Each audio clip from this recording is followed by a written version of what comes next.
All right, hey guys, what's up? This is Kami Ken, and welcome back to another live stream we got going on. And today I'll just be continuing on with that witch illustration that I've been working on for the last 3 weeks or so, and we'll just go from there. Right now, I'm just setting up my iPad, and we'll get right into it.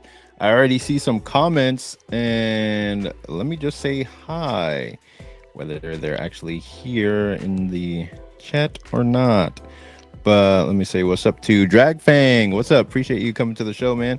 I'm doing all right. I just had a tooth removed from this side of my mouth, so yeah, with some medicine, I'm not feeling it so bad, so it's not that bad right now. And what's up, Massive Panda? How you doing, man? Appreciate you coming to the show. I am doing all right. Nothing is really happening right now except that I finished basically the lettering on my latest chapter of Saintly, and I am just now taking a break because I've been going hard on the last couple of weeks trying to get the all this work done. And let me just say hi to Nick Stream. What's up? Appreciate you coming out to the show, man.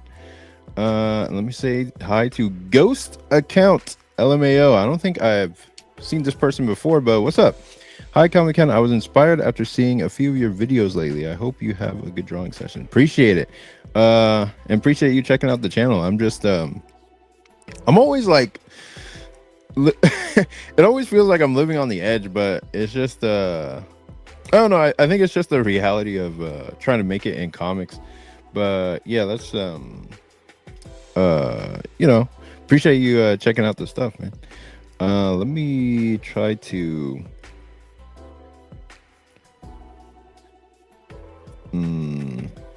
Dragfang says, have you checked out No Name Star? Dude, you ask that every time I every time you come on the channel or whatever. I'm like, I've checked it out. I looked at it and I was just like, this is kind of like Pokemon, but like indie comics Pokemon. But it's probably not my thing. So I've seen it, I've checked it out, but I didn't really like get too deep into it. But yeah, No Name Star. It doesn't look bad at all. It looks like it reminds me of Pokemon though.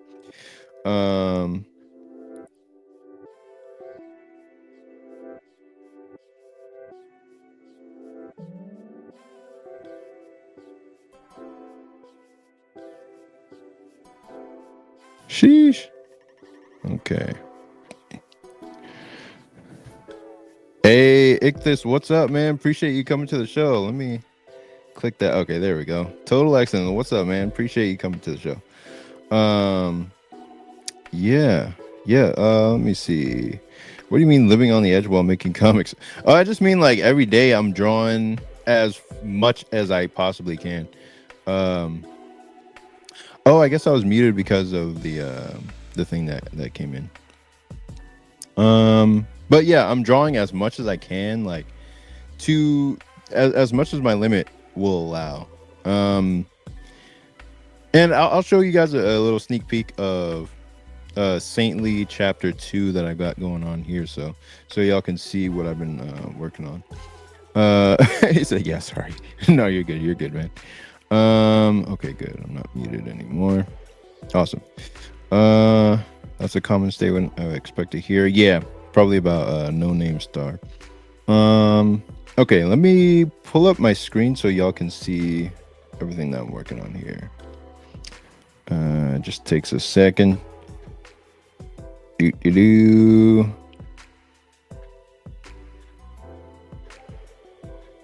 All right, dope. And then I will present my screen and share screen, share it, entire screen, boom, share. And let me pull up the which file that I need.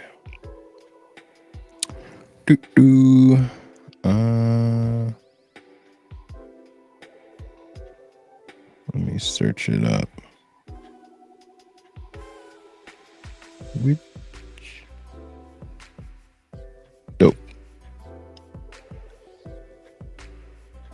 be pulling up pretty soon. Actually, let me just go to Clip Studio. Open.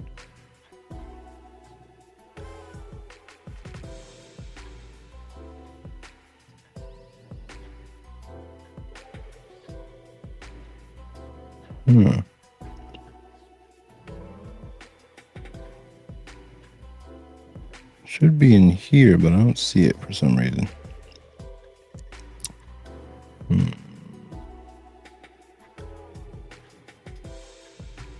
Yeah, I'm gonna have to pull it from that other location. Try again. All right, and let me say what's up to Atlas CR2FM. I think I'll just go with Atlas. I think I've seen you before though. Hello, what's up? Dragpang, have you read chapter 2 or 3 of Penguin Boy? No, I haven't actually. I've only read chapter 1, and chapter 1 was so long. It was as long as a regular manga volume. It was like 110 pages, but it was really, really strong. I just haven't read any more Penguin Boy after that, but I probably will do a video on it at some point just to show like that it's a really good, strong chapter that that is actually better than a lot of Shonen Jump manga chapters, like their first chapters, because I would compare it to something like what's the word? The latest manga by Yuki not Yuki. It's called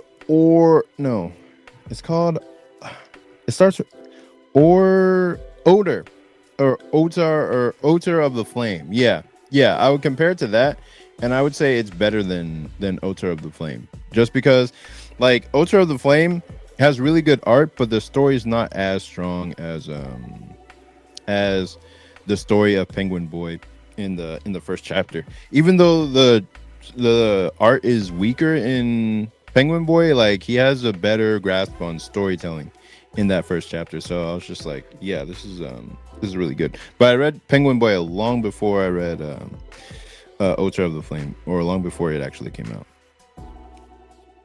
Let's see.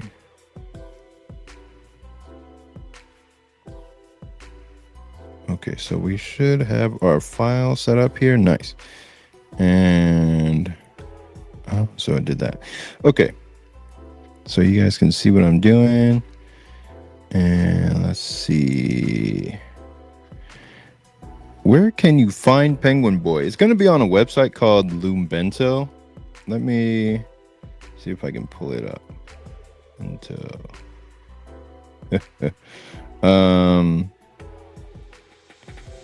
Let's see.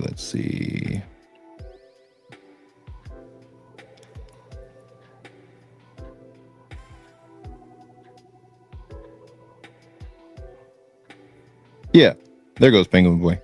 So just go to the Lumbento website and you'll be able to see it there. Let me see. And then Icta says, happy to say I received my artist cover, finished flatting it, all the lettering is complete, and the grayscale for it is complete. I'm planning to release it in July. Awesome, man. Awesome. What's the story called? Let me know. Dragfang. You can compare it to early manga like One Piece or Zatch Bell Chapter 1. Yeah. Especially for, what was it called?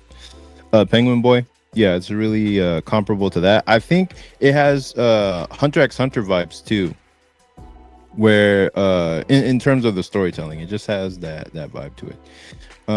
Atlas says, I had my pages scanned, but it got really low quality in my editing software. I don't know why.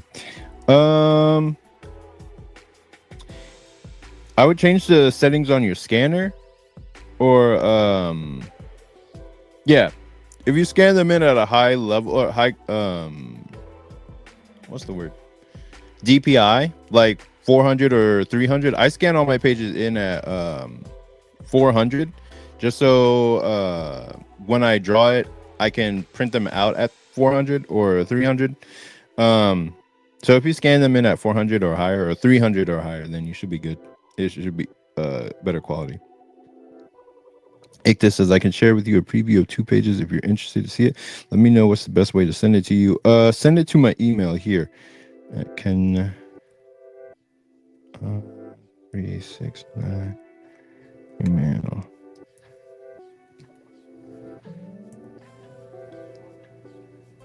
Yeah, send it to my email. We'll check it out on stream, because I haven't seen, like, I've seen you a lot, but I haven't seen any of the work you've done. Are you, like, you're a colorist, but I don't know if you're also a writer.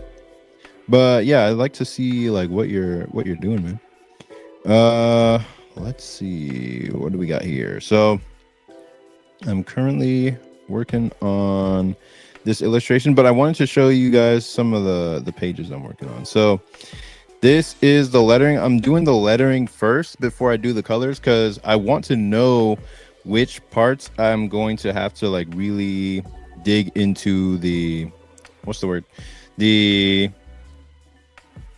rendering for. So I want to know which parts I don't have to render too deep and which parts I can, you know, go all out. So because you don't want to go all out on something and then have it be like splotched over by a speech balloon.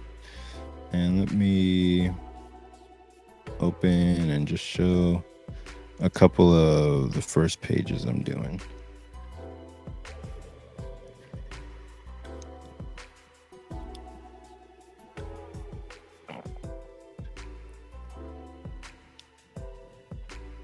Hello, what's up, Joe M? I'm just gonna say Joe M or Jom.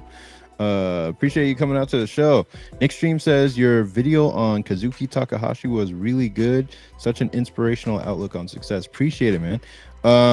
Yeah, I just recently heard that that it took him until like age 35 to blow up in Shonen Jump, and I was just like, wow, that's really inspiring, because you know, I'm 30 now, and it's just like I thought all the big manga artists blew up in their 20s, and most of them did, but you get the occasional creator like him, or like the creator of Baki, who really started out like on their main work in when they were like 30, 32, or 35 in the case of Kazuki Takahashi. And yeah, this is page 2. Let me show y'all page 1. So this is page 1. I don't know what I should put in that first panel there. Maybe just some like ... or something like that. But this is page 1, panel 1 of Saintly number 2.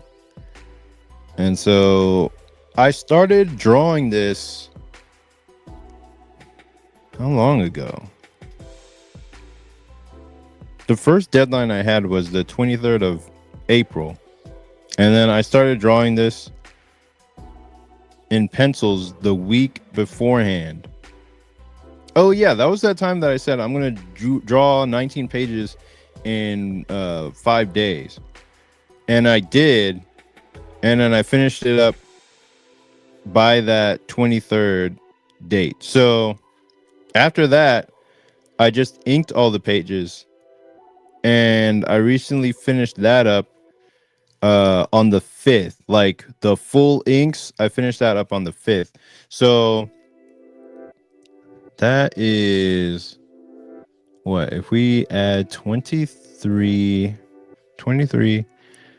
that's 7 days plus 5, that's 12 plus 5, which would be 17 days, just about 17 days to do the whole inks and pencils of this chapter. And then to get up to the lettering, which I just finished earlier today, that was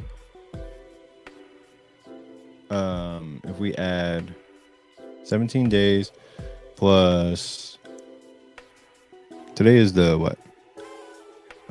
It's gonna show the wrong time on my thing. Today is the 7th. So it took about 19 days to get from inks to finish, and that's 19 pages. So that is, if this were a manga, I'd be done with a chapter every couple, every 3 weeks. I would have a chapter out if I were to keep going at this pace and keep it in black and white. But since I'm coloring it, it would be more of a monthly book. So I'm gonna be coloring this soon. I'm gonna be like putting it into a flatting program and then doing all the renders and colors and all that. And this is more of a simple chapter. It's not really that in depth. Like the backgrounds are pretty simple, and the art doesn't have to go that hard. But next chapter is going to be a little bit more background heavy, and not even a little bit, a lot. So I'm gonna have to figure out, ways to take shortcuts on that next chapter to make it presentable to look at, but also easy to get done in a timely manner and all that. So let's see. Ghost account says that color illustration looks so good already. What are your goals to finish it up? When is it done in your mind? I feel like I could get it done even on this stream, or I could get the majority of the way done on this stream, just because it's not super detailed right now, or it's not super detailed in general. I would mostly be doing the let me see, the finishing up the shadow work and making it like consistent with the light source. Then I would put in all the light and color where it's supposed to go. I would probably get a reference of what this lighting situation would actually be like for the character, so I can like what's the word, composite them in the scene where they look like they're supposed to be in this lighting situation. But yeah, it shouldn't take too much more time to finish this. Probably won't finish it 100% on the stream, but yeah. And then Massive Panda says, man, I didn't even know someone who does 19 pages in 5 days at that level of quality. Respect. Oh, I appreciate it, man. Yeah, I'm just trying to go as hard as I can, but I haven't had any other distractions beside my teeth to kind of get in the way. So very lucky for that. Ikta says, I sent you the email of the preview pages. I'm the creator/writer for it. Nice.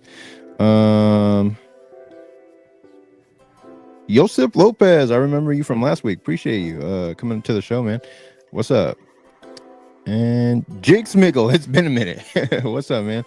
It says, Yo, Ken, I would totally be fine going back to a day job after finishing Saintly. How likely is it we will ever get to witness a story in the likes of Naruto, Dragon Ball, or Death Note, or Attack on Titan, etc., with a male lead or continuation / remake of Air Rider by the great Kamiken? LOL. Yeah, that is gonna come after Saintly, and I don't know what the scope of Saintly is going to be, because after this first chapter, we'll see. I'll market it as best I can to see if I can find the the audience for it. And I think I got a good idea of who the audience is from the last convention I went to, because a lot of women were buying it, and I was just like, but I wasn't intending for that, but it just turned out to be that way. And if I were to do more marketing on TikTok, I think I could find a good solid audience for this, and then use this as like the flagship title until I complete that story, and then make Air Rider. And then the Air Rider reboot would have all my updated like high level, full level skills. And I've got so many plans for what Air Rider is going to look like, what it's going to be. It's going to be dope. And it's just, even now, I can't bring the full awesomeness to it. Because you mentioned before that it would look cool in a more anime-ish style. And I agree. But I'd have to figure out what that style would look like. and how to reach it by the time I reboot the whole series. But I'm still gonna finish chapter 3 and then let that be the end of that first mini arc of Air Rider and all that. So yeah. Nelly Oda, what's up? Appreciate you coming out to the show. I am just drawn. Appreciate that. Appreciate that. I'm finishing it up. And JOM says, how many hours do you draw per day to get that kind of output? I don't even count them, man. I just dang, how many hours a day do I draw? As long as I'm awake is when I draw. So I usually wake up by 8. No, like 7:30 to drop my brother off at work. And then I use that as my alarm clock. So I just get started right after I drop him off and just start drawing pages, drawing or doing whatever task I need to do for the day. Because it's not all just drawing. It's drawing, writing, and like inking and all that. But it's in phases. So right now I just finished the lettering phase, which only took like a day and a half. And that's only because this chapter is like 19 pages. The last time I did lettering, it took a lot longer. And now I'm in the coloring phase. So I'm not even 100% sure how long that's going to take. But I'm always just trying to keep within my deadlines and make them... like I try to keep within like 3 to 4 pages per day of like drawing and whatnot. And what I have like playing in the background on like my TV, which is right next to me, I always have like manga artists drawing and creating their stuff. There's like Akihito Yoshitomi. If you watch his videos, it's like drawing ASMR. It's really nice to see, and he makes drawing look easy and accessible. But yeah, it's very, what's the word? Yeah, I just draw as much as I possibly can every day. And yeah, it's in phases, because when you're doing comics, it's like, okay, you need to draw all the pages. Well, for me, I draw all the pages, then I ink all the pages, then I letter all the pages, then now I'm in the coloring phase to color all the pages. So that's what I'm working on now. And I also have work from DC that I need to work on right now. So after the stream, I'll just be doing that. But yeah, other than that, that's pretty much what I do all day. I don't do anything else, and I'm totally fine with that, because this is just like a period of life where I have to draw every single day as much as I can. And this is what I prayed for. This is what I always wanted, is just the time and energy and space to draw as much as I possibly could and go all out. Sometimes my hand hurts from drawing so much, but but I stretch it out. Like I stretch it out, take the right amount of breaks and that kind of stuff, so it's not overdoing it. Let me make sure I got the right color. Okay, we're good. And let me hit up the comments. Nelly Oda says, just make a shoujo manga. If I knew the inner workings of like women's minds, then I would do a shoujo manga, but I don't.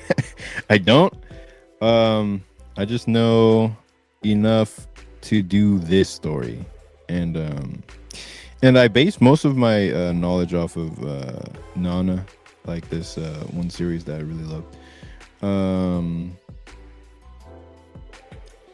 Nelly Oda says, finished my finals. One was a short comic with a classmate that went good. Nice. Looking forward to it. Appreciate it. What kind of DC work? I'm working I don't know. I don't even know if I can say it directly. I'll just say it's on a Superman title, and that should narrow it down by a lot. But I'm gonna ask my my buddy, like, what what was I about to say?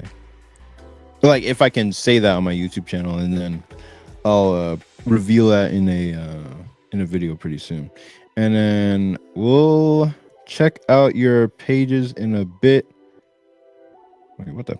Oh, we'll check out your pages in a bit. Ichthus, I just need to pull up my email and then draw a little bit. I haven't even drawn anything yet. Let me see. Email.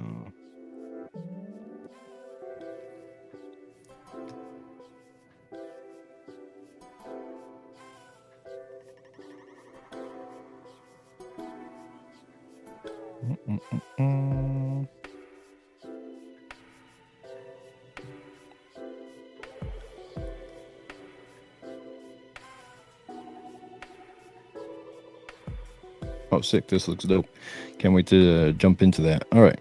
We'll check it out in a little bit. I'm going to draw, like actually color first, and then we'll jump into it. JOM says, I want to buy whatever DC you're working on. It's not even going to have my name in it because it's ghost work so far. So I'm just helping out so that they meet their deadlines. But I do have like video of me like actually working on it. I just need to hit up what is it? Hit up my buddy so that he can let me know if it's okay to post on my channel. Okay, yeah, let me change the layout. JOM is trying to get you fired again before you finish coloring it. Oh my god. All right, let me see what we got here. So at this point in the drawing, I always look to see if one, my flats are good, and then two, my shadows are good. So I try to keep that all within one process, but sometimes there's some overlap. So some of these blacks aren't all the way filled in, so I'm gonna fill it in here. And nobody would ever notice these, you know, in general, but I want to keep it sealed tight as much as I possibly can. All right, here we go.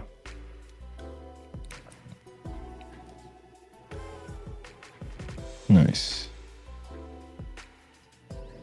And then this has to be more like a gray.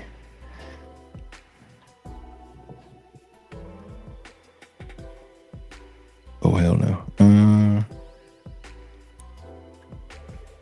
All right. There we go. And fill that in. Then I'm going to go over here. Oh, hell no. We're going to hit the, this thing right here. There we go. Nice. All right. Okay.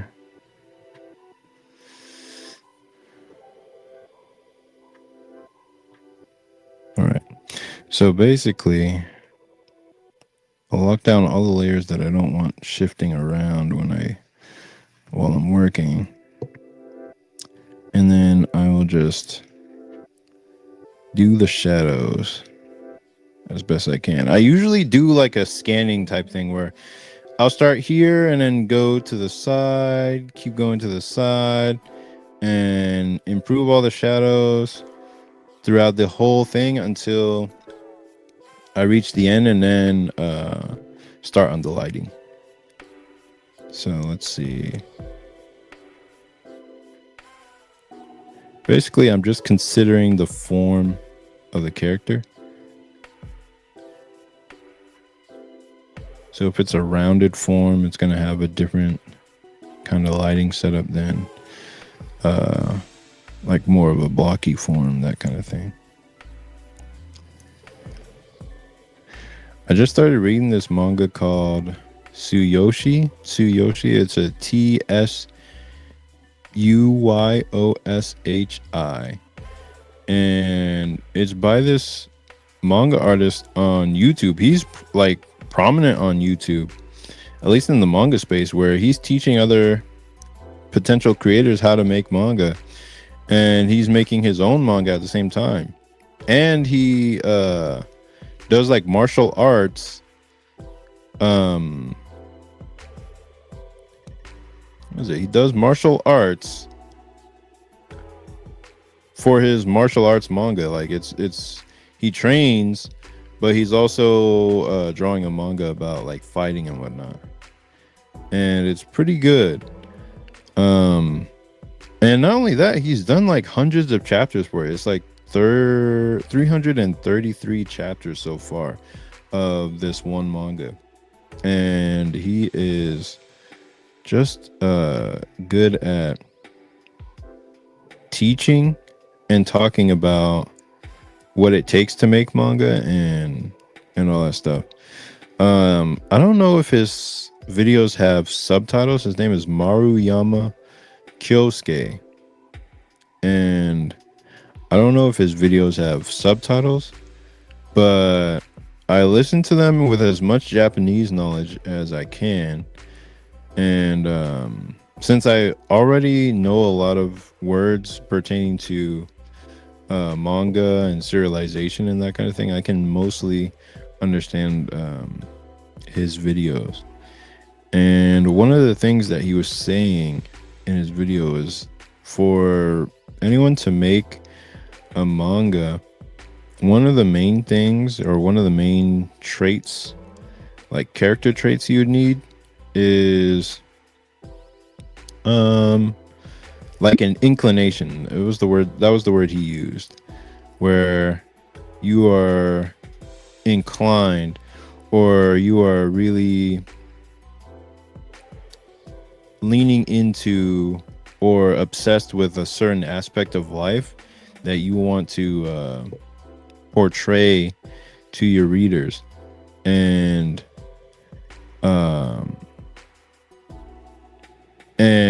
the thing that helps most with longevity of your career or of your work is that you stay interested in the thing that you're making your manga about, and you don't get bored, or you don't run out of ideas, and you just keep coming up with new ways to say what you're trying to say with your story.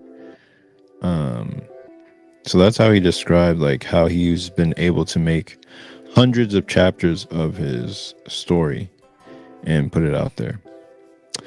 But when I see him, or I see his work, I just see more of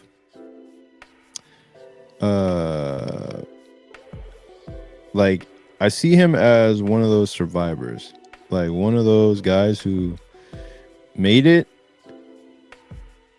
in the industry, and now he can talk about how he made it in the industry. But there's a lot of other creators who haven't made it, and are struggling to make it in Japan. And it's going to be a while for them before they I guess find their footing or their place in the industry and can say the same things that he's saying. But that's not a problem with him or anything. That's just how it is in the industry as a whole. Let me improve this shadow here. Everything now when I'm creating is all about like the tiny 1% adjustments that make things slightly better. I do want to improve my overall style and my overall skill set, but at the moment the best I can do is just these little 1% improvements here and there. Okay, there we go.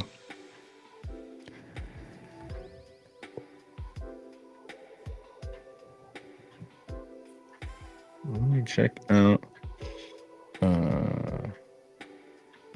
some of the comments.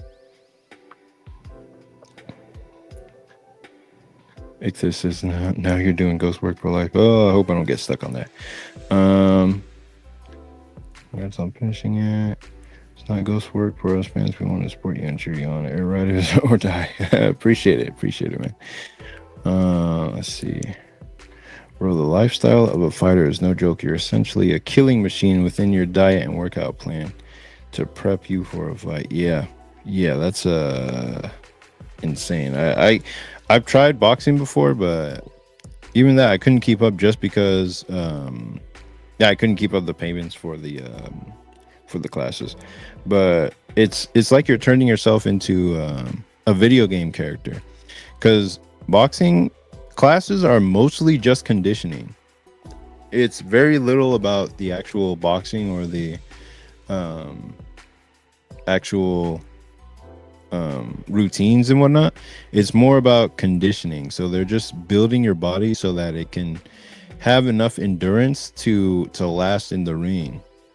And one of the prerequisites for getting into class or even being able to keep up with the class is to be able to run 3 miles, daily.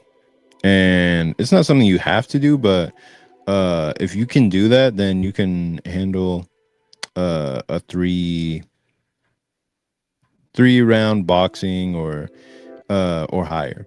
You know what I mean? Like, you have to be able to do a lot of high level stuff, and in boxing they're just training your body so that you can pull off the moves that you need to be able to do in the situations that you find yourself in as a boxer or as a fighter in general.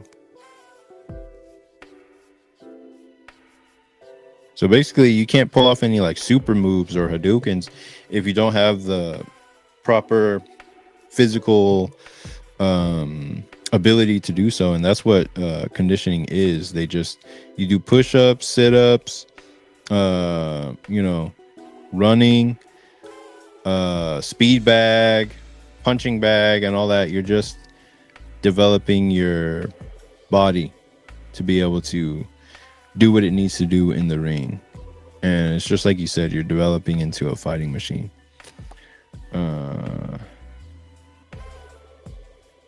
JOM says, Rent a Girlfriend, for example, more chapters than all of Dragon Ball. That is insane.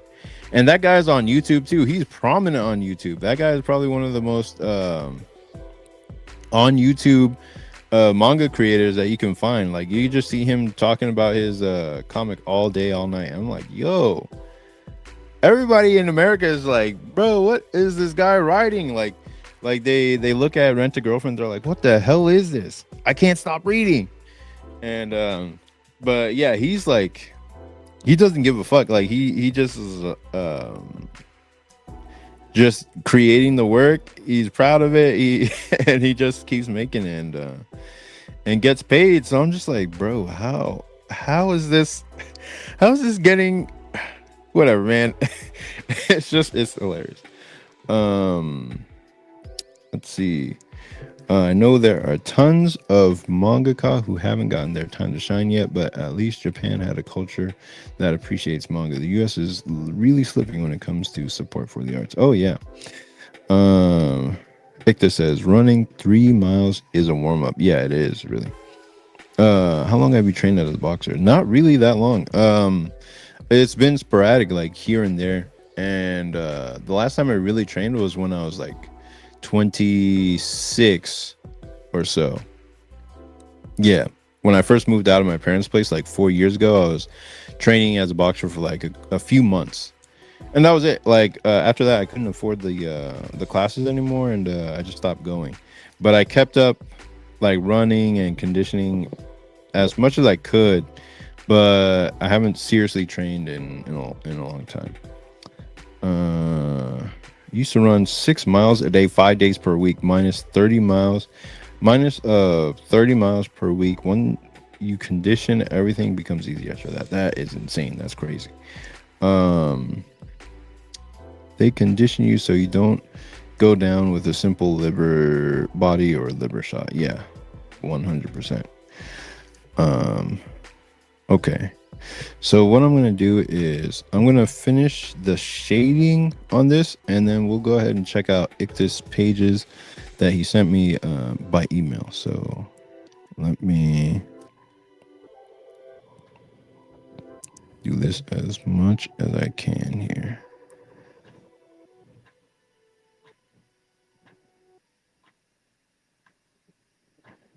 Basically, I've just been trying to train myself to get faster at what I'm doing. Faster, cleaner, all that good stuff. We're on the right layer. That's good.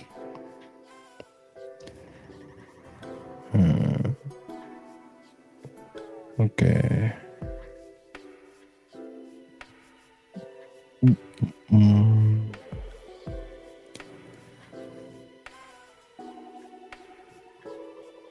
There we go. We'll take this off right there and put a little shadow right here.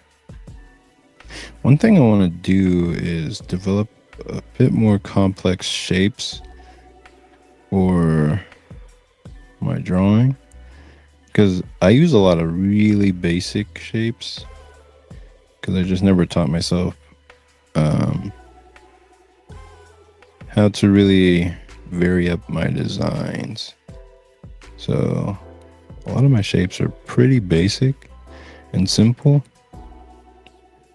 and I don't mind it right now, but it's like, it's functional, I would say. Everything is really functional. I just want to improve that over time, make it cool as well as functional. But my training, anytime I've really like trained something, has always been to get really good at character expressions, like faces. I really focus on faces, and I guess you could say action. Faces, action, and then trying to create a mood with my colors. I always called like my color stage the my secret weapon, because once I got into the colors, or once I started coloring, that would be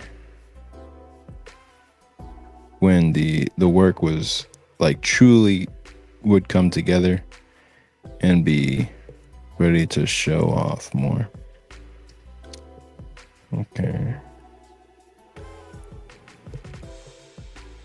Okay, just need to make sure y'all can see. All right, bet.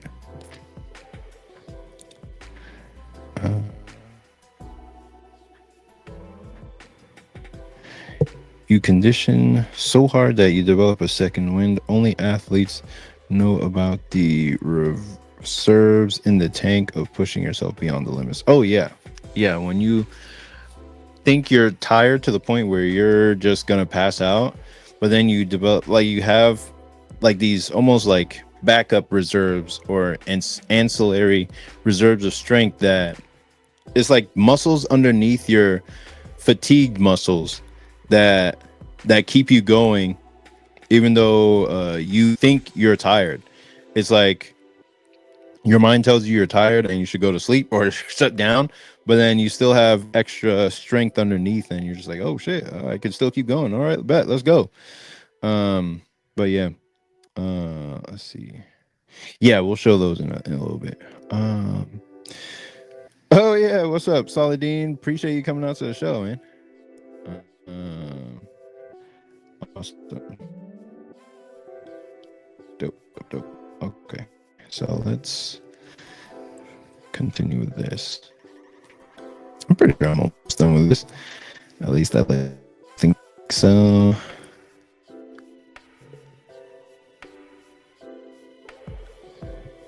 Okay, how can I of those lines?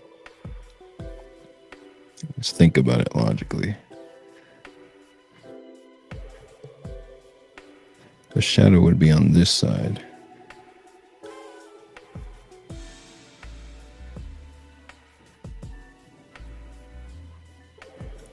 Yeah, okay. Yeah, it would kind of look like that. Yeah. Sweet. Okay. That makes sense.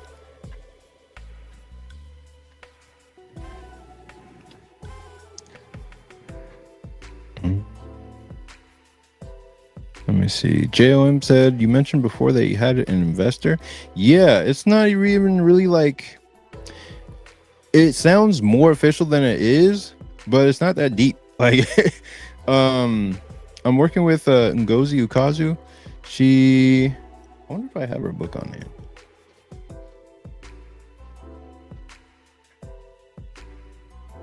It's back there somewhere.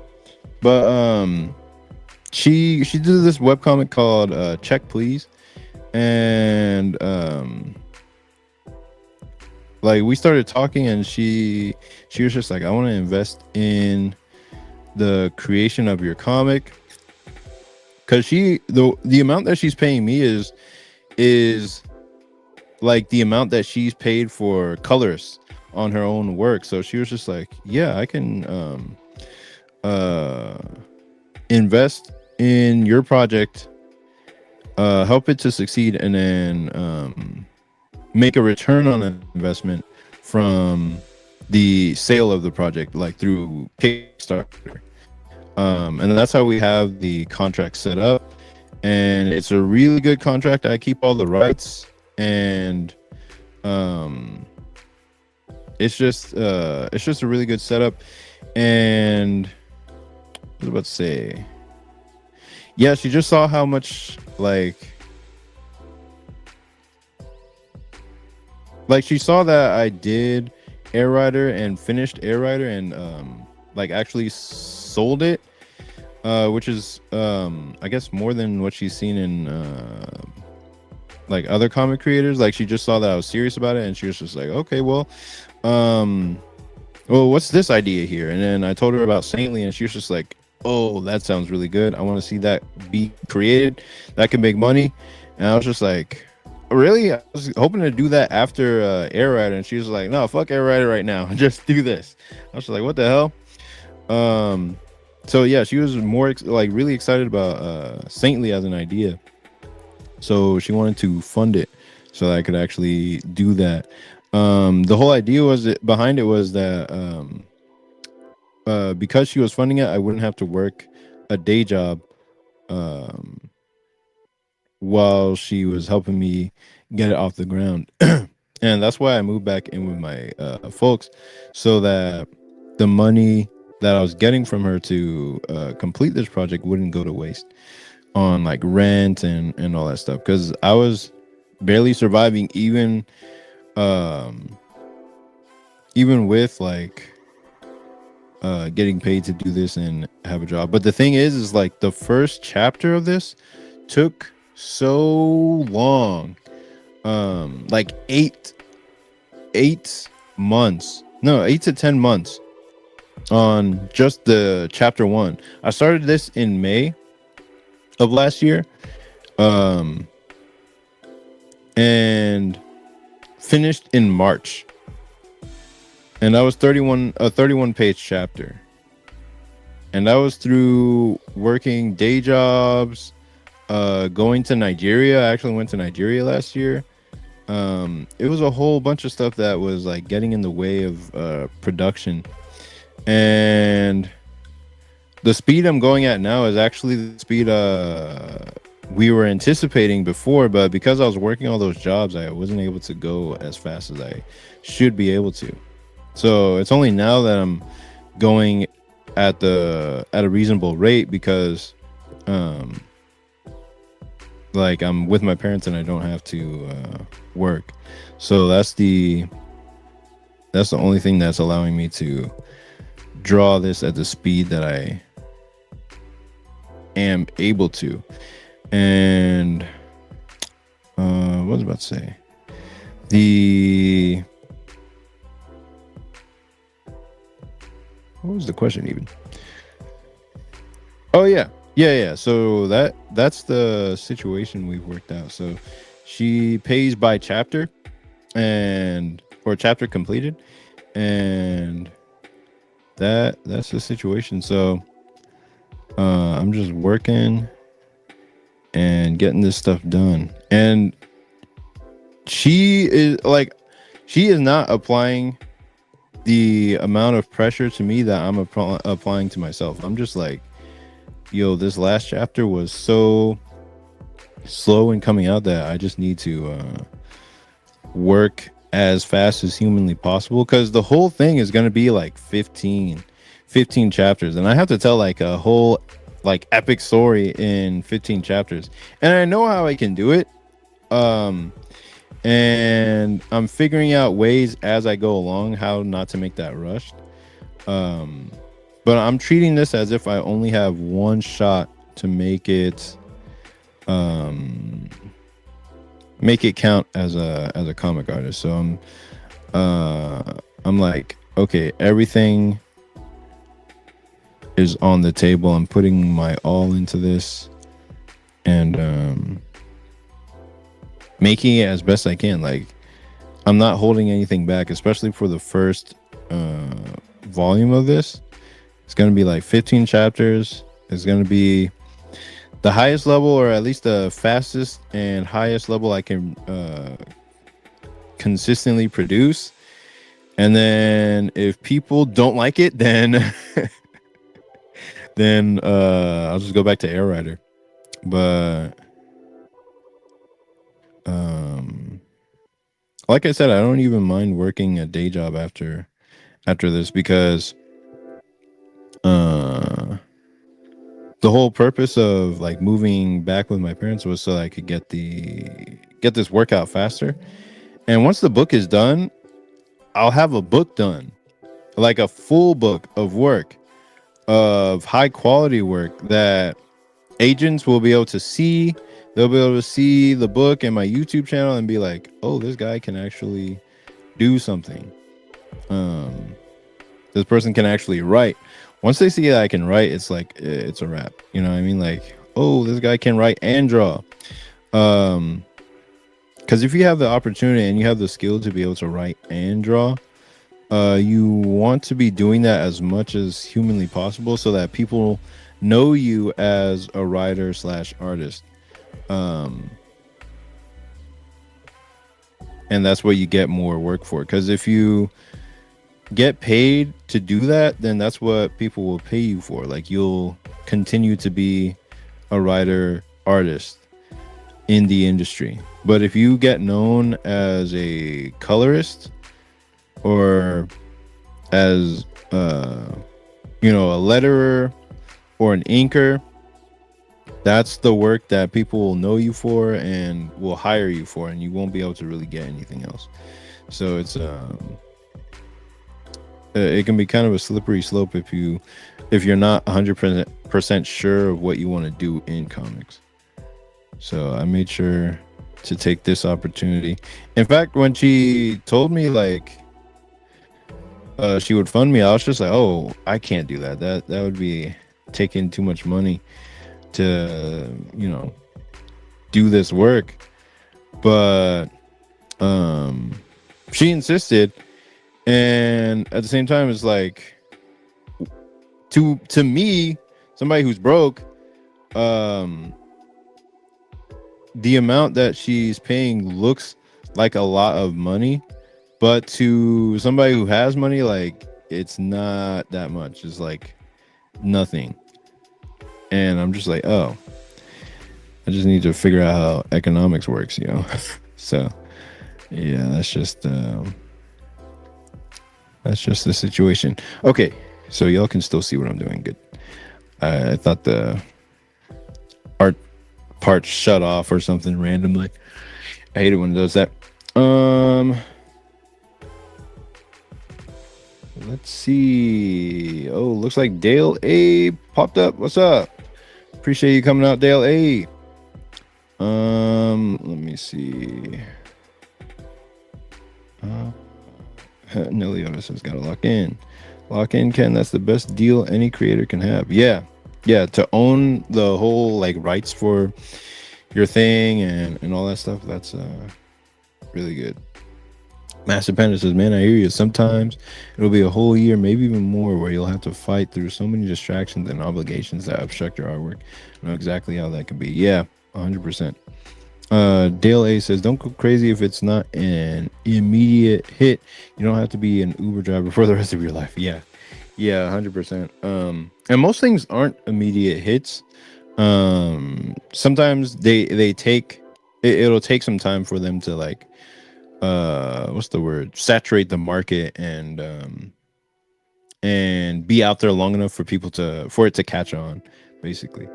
JOM says, "You have a proven track record of finishing what you start. I love how you are pushing yourself. Keep it up. Appreciate it. Appreciate it. Thank you." um can you say how much it is? I don't know. I don't think I can at this point in time. I would have to do it after the full contract is fulfilled and we've done the Kickstarter, but at the moment I don't think I can say it. So I'll just leave that to like either, yeah, I'll just keep that to myself for now and then tell y'all after we do like the first Kickstarter or something like that. Let me see. Okay, so y'all can see what I'm doing. Master Panda says, "Spring and summer are the worst, absolute worst for production. With the warm weather, people are constantly planning stupid weekend events that you feel obligated to go to, hindering the workload." Oh yeah, yep, 100%. And then you got like winter for Christmas and Thanksgiving and all that stuff. Yeah, there's always like a new distraction around the corner. I think the best time to do comics is in the space between January and April, even up to May, where there's very little going on, at least in in life in general.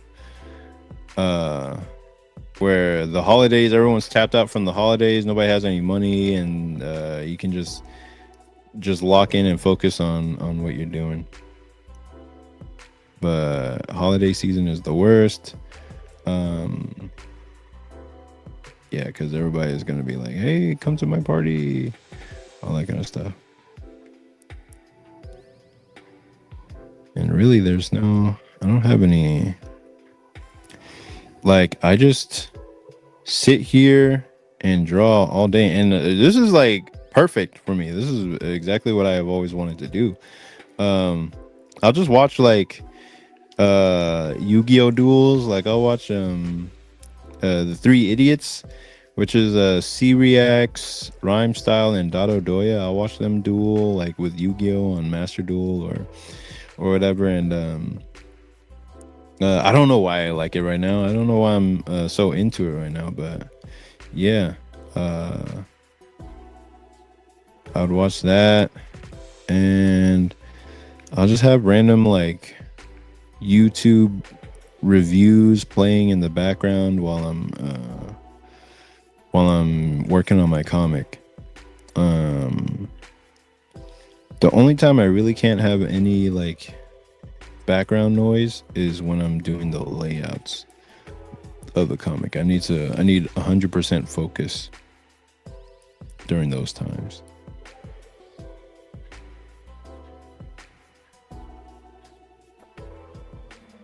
Okay. Can y'all see? Yeah, y'all can see. Good.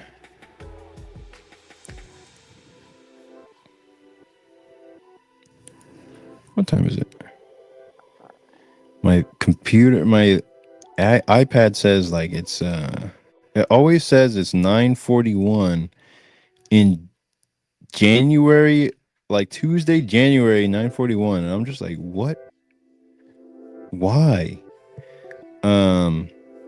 Every time I look at it, or anytime I plug it into my computer here, it just gives me the same time. I'm just like, what the hell? So I have to look on my computer to see what actual time it is. 9:31. Okay.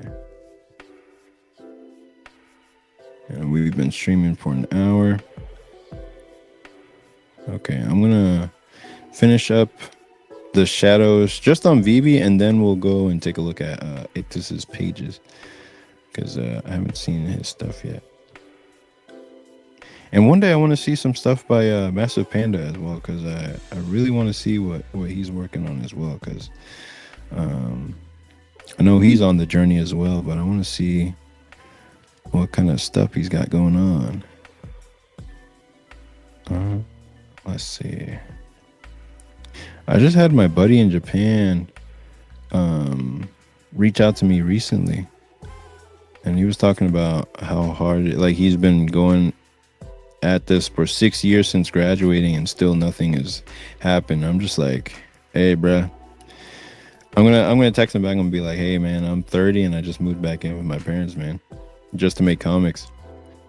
I'm gonna tell him like he's already ahead of the curve just by continuing to stay in comics, because most of my classmates from the Cuban school did not stick around, or they didn't they haven't really done anything,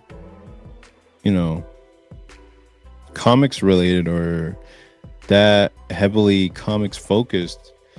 Like most of them, I don't even know if they're still working in comics or doing anything for comics.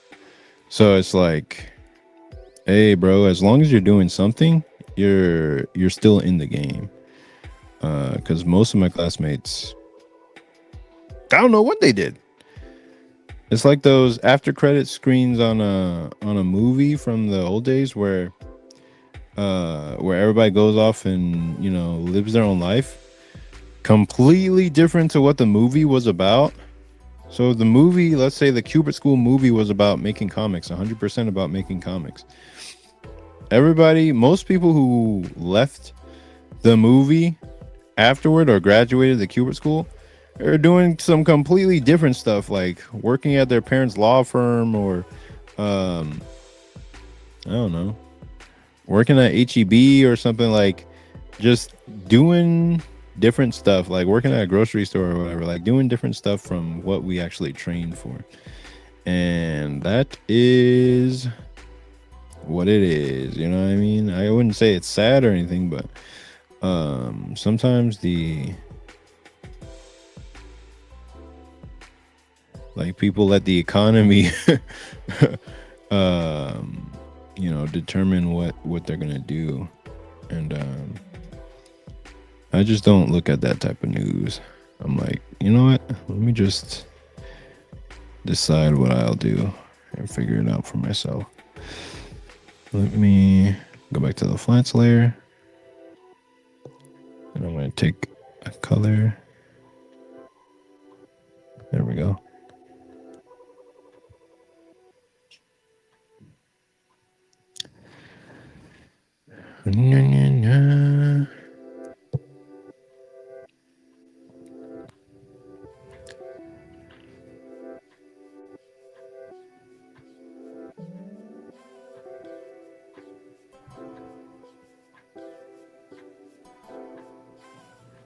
Massive Panda says, exactly, widely accepted as January, widely accepted as the most depressing month for normies, is peak grind time for guys like us.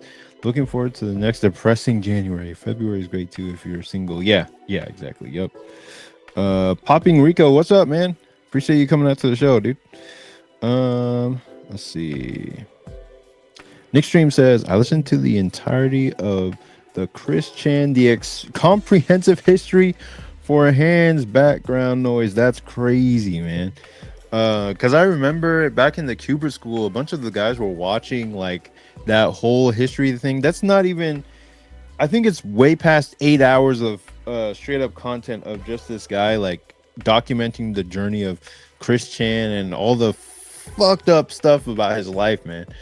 And they were just watching it in the dormitory, like, just the dorms down in the common area of the Cubert School. And I was just like, what are you guys watching? They're just jaw dropped, like looking at all the stuff going on with like Chris Chan's life and whatnot. I was just like, you guys like this stuff? And they weren't even working on their assignments. They were just watching it. Some people were working on their assignments though. But yeah. Let's see. Master Panda says, yeah, man, I'll have to send you some stuff at some point. I'm actually juggling a commission and correcting a bunch of mistakes in my own comic before I re-release it as an official version. Nice. I can't wait to check it out. Comic books. The journey is a lonely journey. Yep. It can be like that, but one, I like being alone most of the time. I think it requires like a certain, like comics requires like a certain type of person to make comics. Somebody who likes to be alone, doesn't mind being alone. But yeah, it's not that bad. That's right. That's exactly that right there is exactly why I don't encourage people to get into this art thing. Not to be negative, you should really only be doing this if you're a certified psycho and a glutton for punishment. Yeah, exactly. That's why I have so many videos about telling people to give up or stop trying to get into comics unless they're specifically built to draw comics. Like, I've tried to give up comics twice in my life where I just stopped drawing and I was just like, I'm never gonna pick up a pencil again. Or I was just trying to figure out, like, do I have any deep desire to do anything else besides comics? If so, God, just tell me what it is you want me to do that's not comics, because this is like, I was so obsessed with comics that that I didn't do anything else in life, so I had to drop it for periods of time to figure out other things I could do. And both times that I quit, I ended up coming back harder than I was harder than before I quit. So now it's at a point where it's like, well, it's all or nothing. Like, just go all in on comics or nothing at all. JOM says, with gas prices the way they are, it's better to stay put and be productive where you are. Waste no gas, lock in. Yeah, exactly. I don't really drive too much at all. I stay in the same place most of the time. Token Duelist. Awesome. Yeah, I've been watching a lot of Yu-Gi-Oh stuff, and I don't think I've seen you before, but appreciate you coming to the show. It says, I'm in it for the love of drawing whatever cursed thing comes across my mind or promoting piracy. Okay, dope. But yeah, I'm gonna take this time to check out Ictus is pages, and let me make sure I'm not like doxing him or anything.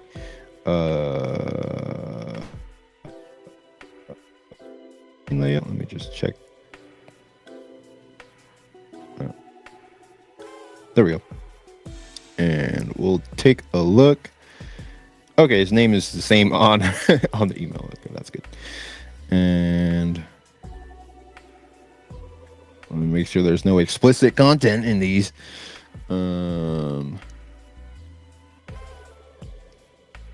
Okay. Nice. Okay, yeah, I'll show you guys. Let's see. Which page do we start off? Okay, cool. All right, y'all. Let's take a look at Ictus's pages, or Icty5. I don't know. Let me click on present. Okay, there we go. All right, can y'all see it? This is dope. Wait, hold on, let me make sure it's showing right. All right, there we go. Yeah, this is really strong art. You said you're doing the coloring or the flat colors for them right now, or you said you're the base creator, like you're the creator for it, and you're doing some colors on it as well. And this is really cool. Like, it just looks good off the just off the art in general. It looks like it could be like French or something like that, like from France. Actually, this art reminds me of somebody who creates books for this guy named David Hedgecock, who does this other book called like roller derby killer kaiju fun time go or whatever. So it reminds me of that art. Um, and this is like really, really strong, like really just good art in general. Uh, and you said this is like a fantasy story set in, I guess, in a fantasy world. Um, but yeah, this is really dope. I can't wait to see what it will look like colored. But the black and white is already so strong in how it presents everything that like the colors. I wouldn't say they're like unnecessary, but it's already really strong in the value range of how everything is conveyed to where you don't have to do that much in color to really bring it out. I can imagine these pages took a long time to do because this anatomy is really strong. The every blade of grass is drawn like it's different. It's not just a what do you call it? A what's the word? A clip studio brush. It's actually drawn in grass. And yeah, these pages probably took a while to do because this art is really strong. Um, and yeah, this is really, really nice. What's the name of this creature? What are the names of the characters we're looking at? That's what I would like to know. But yeah, it kind of gives me like to the West vibes with the floating islands and the magical beasts and all that kind of stuff. Let's see. And this page is really cool. Just has that really deep anime feel. Dreams feel so real. Sometimes wondering if they have a deeper meaning. Odyssey of the Dreamweaver. That's nice. Your name is the same everywhere. That's funny. Writer, letterer, Ictus. Artist Mooney. Grayscale, Zipatone, Jose Garcia. Oh, sweet. You got Jose Garcia on it. That's nice. He's like a really good artist on that I see on Twitter a lot. He's done a lot of indie books as well. But yeah, you're putting together something really strong here, man. Mooney is a beast. He loves to draw vegetation and environment. Yeah. It really, really shows. That's why, like you can tell the type of artist by what they focus on in their work. Like this guy is really good at anatomy. He's just really good technically. Like has really strong technical skills. So he can draw every blade of grass. He can draw all the vegetation and make it look correct. And he's really good at perspective too. But yeah, this is all really dope.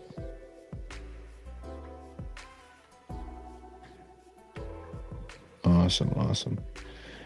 And if it says the anthro sheep is Lola or Lala, and the kid with the jacket is Xander. Okay.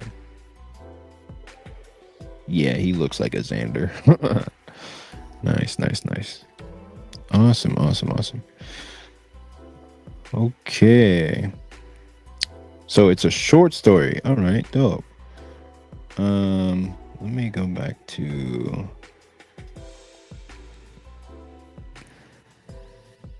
the rounds on interviews. Awesome. Okay, let me turn my screen back on, make sure it's good to go.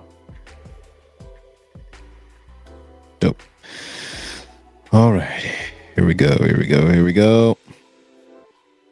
I just have to keep refining these shadows until that part is done.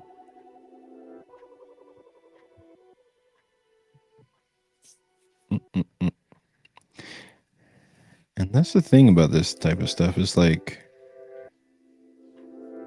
to watch it come together is kind of boring until the very last bit. Like once the shadows are in place, then I'll do the colors or the lights. The light is the most exciting part for me, where the work is really putting in all the shadows, but then putting in all the light and the effects and stuff. That's where all the excitement for me comes, because it's like two steps from being done, but this is where you can really like have fun and experiment more with what you're doing. So let me see. Is this? Yeah, this glove is a little bit different from the other one.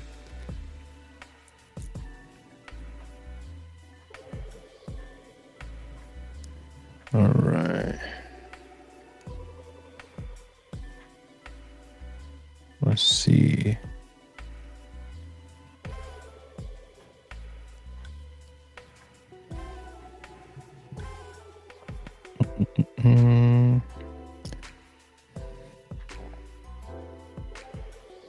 Trying to get interviews and podcast. I am planning to release it in July. Master Banner. Nice. Thank you for showing that. Oh yeah, no problem, man. I've always wanted to see like the stuff that you work on, or whatever you're like writing. Yeah, because I've seen you around in the space a lot, so I'm just like, what is he up to, man? He's asked, what's your favorite part of the process? Do you mean me or Ictus? Just let me know. Just the Atlas. Wait, you changed your at. You were Atlas and a bunch of numbers before. I don't even know how you can change your at that fast. Yeah, where can we follow you? Let me link you down below. Oh man, that's right around the corner. Nice, man. Oh, okay, yeah. Let me just. Anything between y'all is for y'all. Let me see. Okay, Atlas is for me. Yeah, my favorite part of the process is, yeah, like I said, just before the end where I start putting in the colors. I guess I started answering that question before I even saw it. Is when I start putting in the light of the colors. That's when it really starts to like breathe and come to life. And the shadows is like the work where I'm just doing what has to be done before I get to the fun part, which is putting in all the light and stuff. And then after I get the light in a good place, I'll do like the finishing touches and put all that on there, and then it's like, all right, cool. Now we're 99% done with it, and we can finish it off.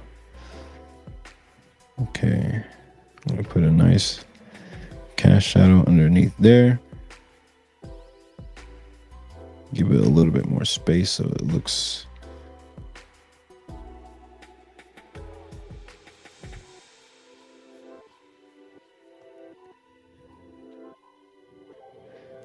After playing on the iPad for long enough, you'll start double tapping your paper, like your regular paper, as if it will erase or Control Z, undo your the stuff you're working on paper, but it don't work like that. So you just do it, and you're like, oh shit, nothing happened, and it's just kind of a funny occurrence. Let me. Oh, my neck. All right. Let me see.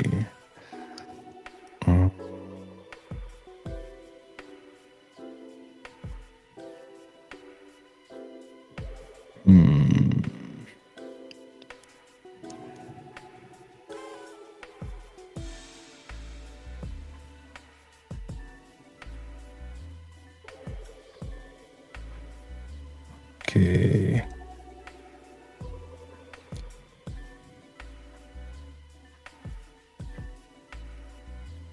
Yeah, I don't want to make these shadows too heavy. Oop. Yeah, that'll do. That's fine.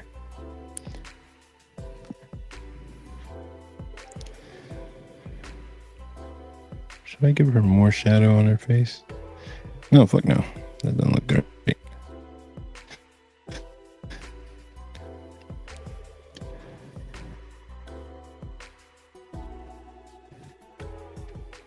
I've only seen I don't think I didn't start drawing this because of that show, but I have read the first volume in the past. But the animation on it looks like it's gonna be like it's been beautiful so far. Actually, I've seen the first two episodes, and it's been beautiful so far, and I think it's just gonna be even better. Like it's one of those shows that it was actually supposed to come out earlier, but they delayed it so they could draw it even better. I'm like, yo. And it looks like the time was well spent, like well worth it. And I'm just like, damn, they are really drawing their hearts out for this series. And I'm trying to figure out, like, how can I make something so awesome that it would compel uh an animation studio to draw the hell out of it. You know what I mean? Like, I want to make Saintly or even Air Rider so amazing that it compels animation studios to be like, we got to do this justice. You know what I mean? Like, most animated productions are so, I mean, like, you can tell they were made for money, or they were made for and and there's no like real life or energy into it. But then when you look at something like JJK, you can tell the animators really care about the property and want to put their whole heart into making it a visual spectacle to behold. I'm just like, yo. Same thing with Mushoku Tensei. Same thing with this one show called Sentence to Be Hero, to Be a Hero. I haven't watched it at all, but I've heard like really good things about the animation in the first episode. And I'm just like, damn, do I have to watch this one now too? So yeah. And Free Run, you know, just like how they animated Free Run is so, you can see the care shining through.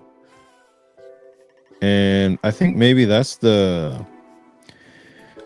a lot of people who get into manga or want to become manga artists are doing it for. Or maybe that's what I was interested in.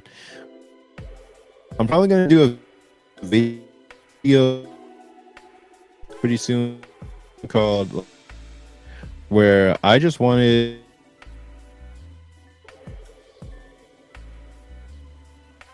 to just make a living, but to get an anime and back in the day, those shows. And I think that's what a lot of other creators are making their manga for, is like they want the JJK treatment, they want the Dan, they want the Dragon Ball Z, the Naruto, they want the whole 9 yards given to their series. And they're willing to bet that their work or their art is good enough to actually get that whole thing. Because I mean, if they're drawing manga, I mean, for me, I'll just speak for myself. For me, I wouldn't go into manga just to draw black and white, black and white cartoon or anime characters, and then leave and then go home. Like, it's go big or go home when you're doing manga. Like, if you're drawing manga, you're attempting to try to get piece of that huge pie where you're making a series and you're hoping that they'll take it and turn it into this massive franchise like My and hoping you get like a huge anime deal or something like that, where they adapt your work into something new or something different. Like they make movies out of your stuff or video games out of your stuff. Because I wouldn't work in the industry just to say that I did. Though there is a certain sense of like glory in that, especially with the creator like Felipe Smith. Like he actually did it the hard way back in the day when they weren't just recruiting like outside um creators from outside Japan. Like now they're actively trying to seek out creators from other countries, but Felipe Smith did it when they weren't even looking for that all that much. They weren't even looking for that back then. They were just like, oh, this guy, this foreigner wants to make manga for us. I mean, okay, cool, we'll let him. um so he did it back when it was on hard mode, but now that it's a lot easier, or they're actually like actively seeking out talent, um I'm wondering what the purpose behind that is. Like, are they really trying to get talent for talent's sake, or are they trying to, what's the word, I mean, do the people who try to get into the industry now, do they have an honest shot of really going big and getting a whole the whole 9 yards, like an anime deal, a like figurines, um what else, like video games? Like, who among Americans would be able to draw a series for long enough to get that type of deal in Japan?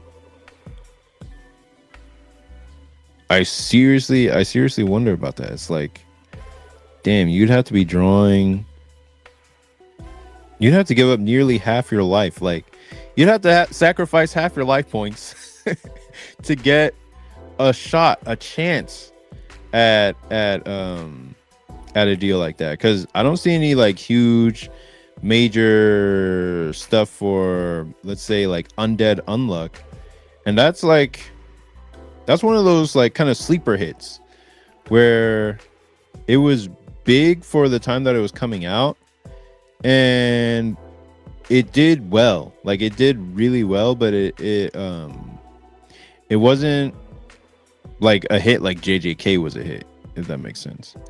It wasn't like a huge hit. Same with Marshall. Like, that was a hit, but it was more like a sleeper type hit. Like, whereas like it was okay, or it wasn't okay. It was like, it was good, but it wasn't like huge. And that's several hundred chapters of content by the Japanese. So it's like, one, do American creators have the stamina or the work ethic to even keep up with Japanese creators and make something that quickly on that level, to be able to put out as consistently over a long period of time to reap the reward of having a manga or an anime after their characters and whatnot? I just don't know if we have it really in us like that. Maybe French authors do, because the creator of Radiant got an anime for their series. But I don't know, there's just so much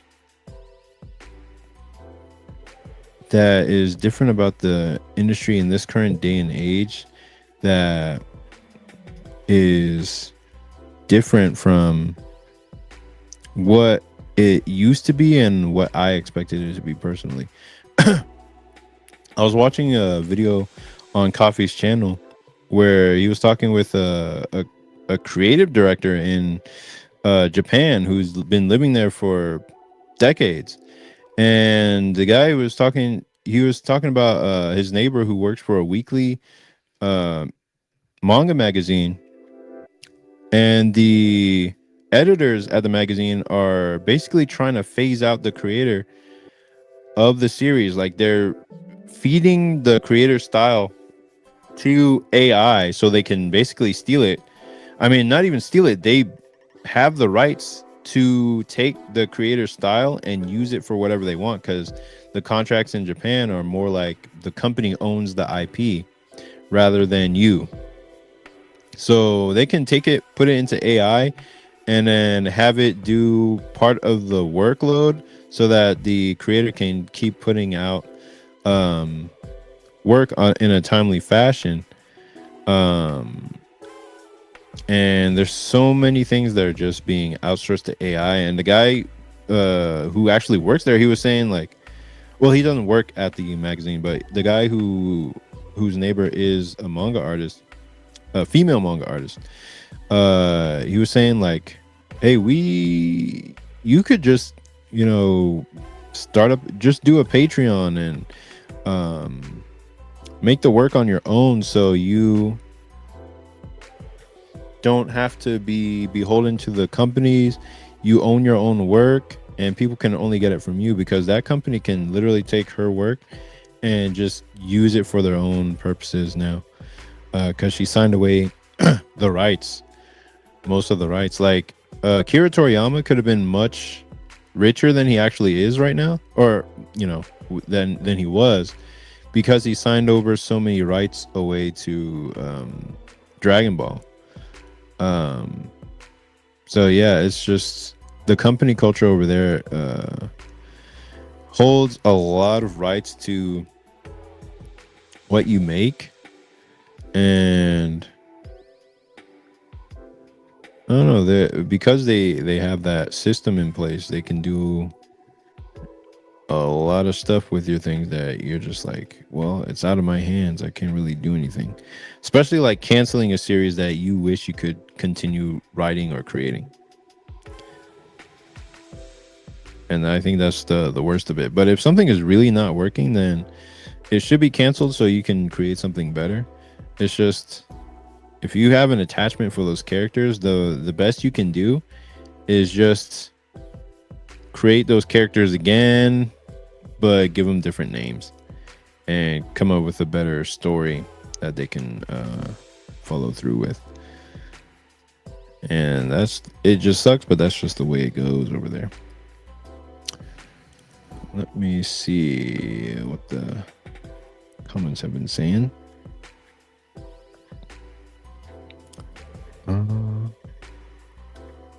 Do that all the time. Facepalm in the middle of a coffee shop. Token Doula says free run is amazing. Never been so in love with something that paces itself so slowly since Hack Sign. Damn, that's a blast from the past. Hack Sign.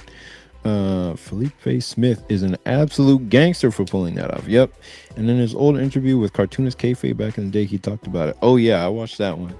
That was a really good interview. That man went through hell for his manga. Yeah, he said he was drawing on copy paper just to get the pages out. Like he was drawing on copy paper and just putting out there as fast as he possibly could. Like there was no time to really care about fanciness or details and stuff. Death Note, Shinigami Eyes Deal. Atlas says I'd do it. Elmay says sad face or something. Creators have to protect their IPs. Yep. Yeah, they really do. The creator of Digimon Tamer is trying to pitch a sequel constantly. Makes me sad because it's such a good season. Oh damn, that sucks. Yeah, I wonder if Digimon, I wonder who even created Digimon, because I've heard of the name of the creator of Pokemon. Actually, I think the creator of Pokemon, his name is Satoshi, which is the name of Ash Ketchum in Japan. So I was just like, bro, name the main character after himself. That's funny.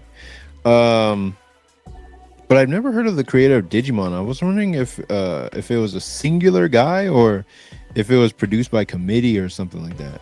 Like Pokemon has a committee now, but there's usually one person at the figure, or like at the forefront, somebody who started the whole thing to create it, or to kick it off and get it started. And usually things fall apart after that person passes away, which sucks, but that's just how it goes. Like the corporation takes over and then it just becomes about money and all that stuff. Like the game of Yu-Gi-Oh used to be like functional when Kazuki Takahashi like originally created it, but then it became like, I don't know. I've just seen how duels look nowadays compared to uh older duels, and it just looks like more, it's more boring like compared to what they had before.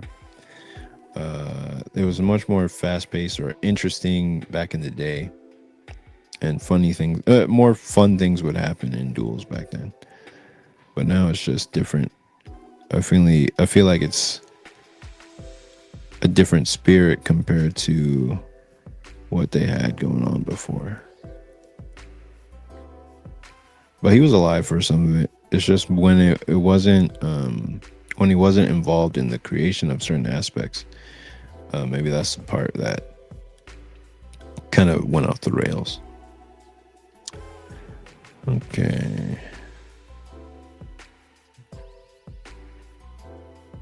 All right, we're basically done with the shadow layer.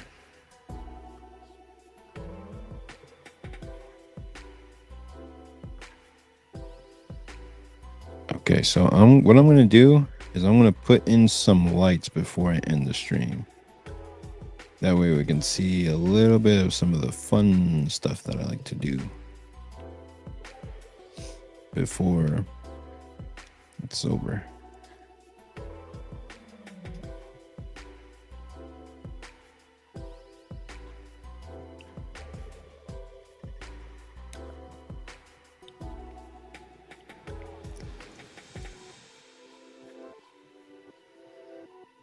All right.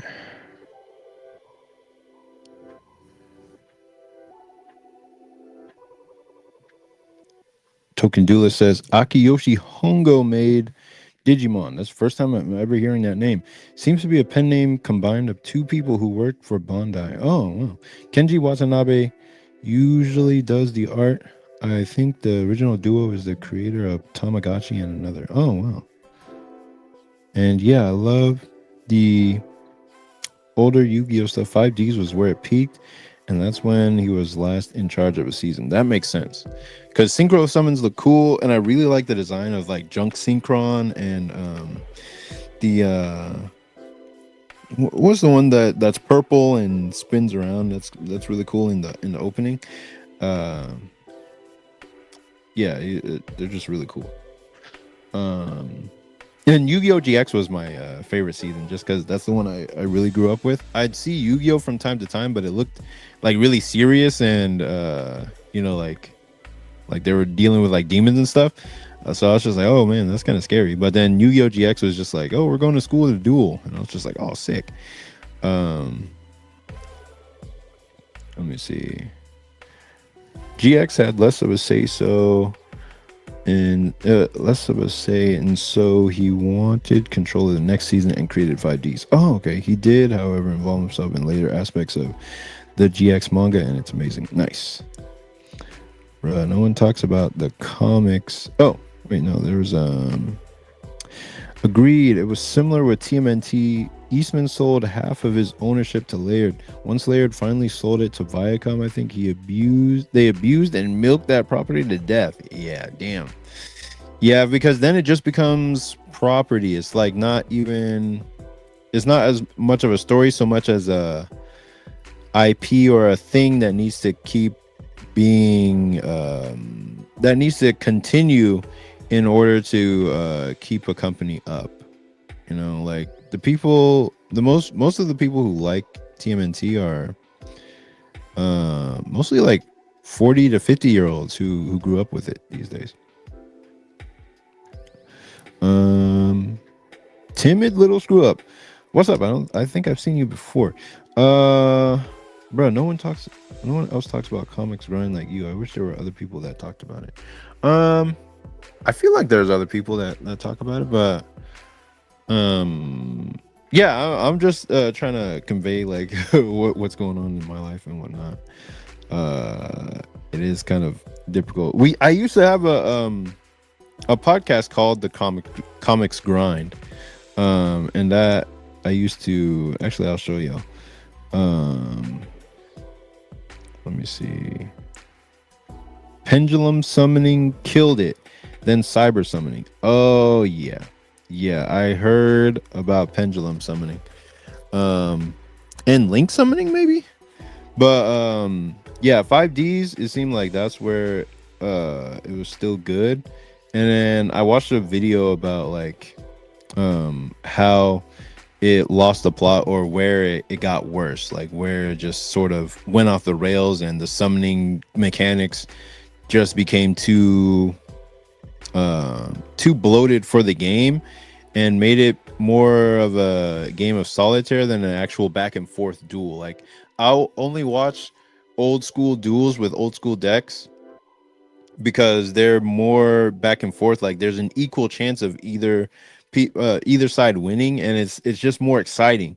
Versus a duel that I just watched recently where it had all these newer cards like Cyber Dragons and Crystal Beasts, and there was so much text on each of them, and all they were doing was like they would play a card, activate the effect, and then shuffle through their deck to get a card that they need, play that card, shuffle through their deck or their graveyard to get another card, and then they would just summon all these monsters, and then the other person would go, and it would just be like, damn, okay, like you just set a card and then maybe play a face down and then pass turn. Like it doesn't need to be all this like summoning and digging through your deck and playing solitaire like they say. So yeah, this is the channel that I had before.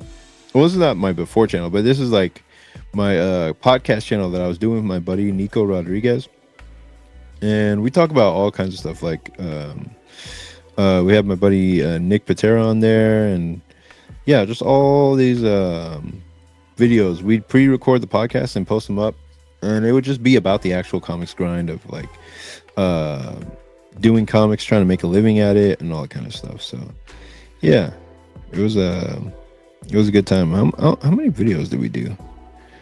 Okay, 38. So it wasn't too bad. It was like over half a year of content and stuff. So yeah, it was fun. Got this.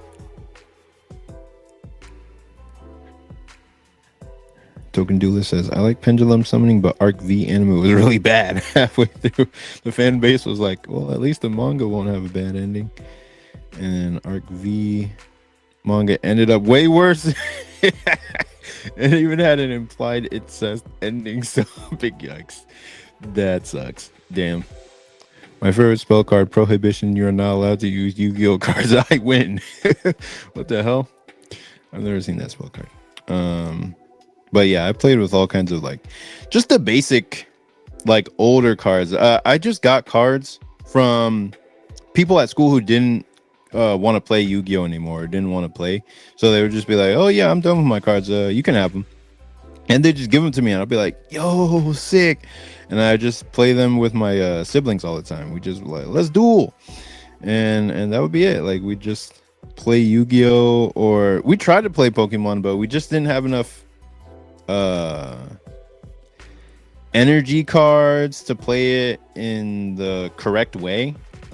So we didn't have enough energy cards for each Pokemon that we were playing, so it just didn't work as well. So we just stack and make a house of cards with the Pokemon cards and actually play with the Yu-Gi-Oh cards. So it was just fun. And I still have like a Dark Magician and a Blue Eyes White Dragon, like in, I don't know what condition they're in, but they're not bent or even scratched at all because they're in their card sleeves. But yeah, they are. I still got both of those things. And yeah, here is the shadow result. So the last little bit is just this right here. I'm gonna take that down, smooth that out, and that's it. That's pretty much it for the shadows. and I'm gonna leave it at that. Then I'm gonna start coloring it or lighting it, and I'm gonna just choose a random light color. And then what I want to do is I'm going to select the whole background, and then I'm going to invert that selection so that it's just on the characters. Then I'm going to I'm just going to light the whole scene just with a gradient. That's what I usually do. And now it just kind of looks a little bit brighter. So then right after I put the lights on there, I accidentally undid that. I'm going to command, which selects a whole layer, and then I'm going to hit option, which deselects certain parts. And actually, I'm just going to command select the shadow layer. And then what I do is I'll hit the delete on the shadow, on the light layer. And now all the shadows are not touching any bit of the light.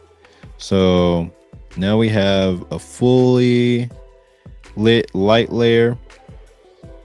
And let me go back just to show you what it looked like before. So that's how it is dark. And that's how it is with the light. But I don't like doing it this way, because then if I try to put some more light in the shadow part, it's gonna look wrong. It's gonna like overlap. And I like having the option to go back. So what I'm gonna do in this case is I'm gonna undo the shadow, like canceling out the shadow, and then I'm just gonna lower the opacity on the light layer. And then hard light I usually use for highlights, and that's why I label it highlights. And I'll use like a I'm gonna hit save before I lose my mind. And then I'm gonna go to the color wheel. I'm gonna choose just a lighter color, and that's when I'll use that for the highlights. But I have to figure out which brush is good for highlights that's not too strong.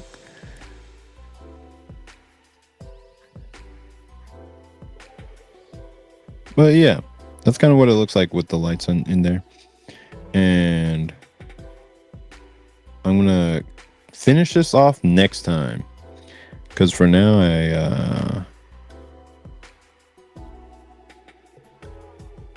I'm basically done with the bulk of the work, which was the shadow layer, and the rest is just lighting it.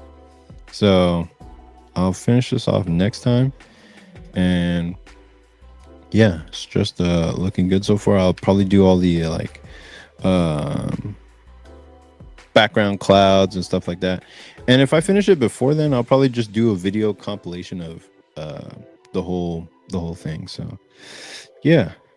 Let me check out the comments before I head off. Nick Stream says playing Yu-Gi-Oh is like getting caught in the Doctor Doom combo loop in Marvel vs. Capcom. Yeah, that sucks. Damn. So many people say I hate hand traps in modern Yu-Gi-Oh. Meanwhile, hand traps are the only things keeping solitaire decks in check. Yeah, that sucks. And I've heard it described as like more of a band-aid on the game as a whole rather than like a true solution. So yeah, that sucks. Like what I hear about is like Ash Blossom. These are the names I always hear about: Ash Blossom, Nibiru, and Max C. So those are the hand traps. And I don't even know what a hand trap exactly is, but they look like monsters. They don't look like actual trap cards, which is weird. Timmy Little Screw Up says, I will check out the Comics Grind podcast. I will ink for 9 hours at the library tomorrow. Damn. And listen to it. The grind never stops. Appreciate it, man. Yeah. Well, I made that like maybe 3 years ago. Yeah, it was about 3 years ago now. Prohibition is from old school Yu-Gi-Oh. Okay. Shadow's looking fantastic. Appreciate it, man. Appreciate it. Master Panda says the illustration is looking awesome, Ken. Appreciate it, man. And peace out. Yep, that's pretty much gonna be it for this stream. I appreciate everyone coming out to the show. One more comment from Token Duelist. They are absolutely a band-aid. Yeah. Yeah, they're monsters that basically act like traps in your hand. Have a great night and thanks for the stream. Appreciate it, man. I'll see y'all later. Thanks for coming out to the show. And yeah, I'll see y'all next week. And maybe if I just get a random just a random hankering to do a stream, I'll just stream on Saturday or whenever. But yeah, have a good night, yo. Peace.